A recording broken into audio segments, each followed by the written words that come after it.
Âgé de 35 ans aujourd'hui, Ibrahim Traoré revient sur comment il est devenu footballeur professionnel. Un rêve auquel il ne croyait plus, mais qui s'est finalement réalisé sur fond de hasard selon lui. Dans le magazine En consultation sur Canal+, une chaîne où l'ancien capitaine du Sili national est désormais consultant, Ibrahim Traoré a laissé entendre que plusieurs personnes ne croyaient pas s'il allait atteindre le monde professionnel. Cela compte tenu de sa petite taille et son physique qui n'impressionnait pas. Il dit avoir entendu plusieurs fois cela partout où il faisait le test. Mais son destin s'est réalisé au moment où il en croyait peu. Pour les autres, j'étais trop petit. Je n'avais pas de gabarit ou un jeu qui aurait pu faire de moi un joueur professionnel de football. C'est ce que j'ai beaucoup entendu dans tous les tests et les essais que j'ai faits. Au moment où je croyais le moins, c'est là que la chance a souri, raconte-t-il. L'ancien joueur de Borussia Mönchengladbach affirme que sa chance s'est explosée sur fond d'incertitude, mais complètement par hasard. Cette histoire,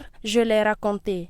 C'est juste un match de quartier entre moi et mes frères. Il y a un agent qui passe là, Abdul Diop, qui croit en moi, qui me trouva un essai à Berlin. Il arrive finalement avec ma mère pour me convaincre, parce que moi je ne voulais pas aller. Il me trouve cet essai qui finalement va être concluant, qui va me permettre 6 mois après de signer au professionnel, alors que moi je n'avais plus du tout l'envie ou même l'idée d'être un joueur de foot pro. Se souvient le joueur qu'on appelle affectueusement Ibou en Guinée. Ibrahim Traoré a joué dans plusieurs clubs en Allemagne, dont le dernier est Borussia Mönchengladbach. Il compte 46 sélections en équipe nationale senior de la Guinée pour 8 buts marqués. Il a quitté le Sili national depuis la CAN 2019 en Égypte. L'actuel consultant de Canal+ n'a pas encore officiellement déclaré sa retraite, mais tout porte à croire que le joueur de 35 ans voudrait se faire occuper par d'autres choses que de revenir sur un terrain de football en tant que joueur.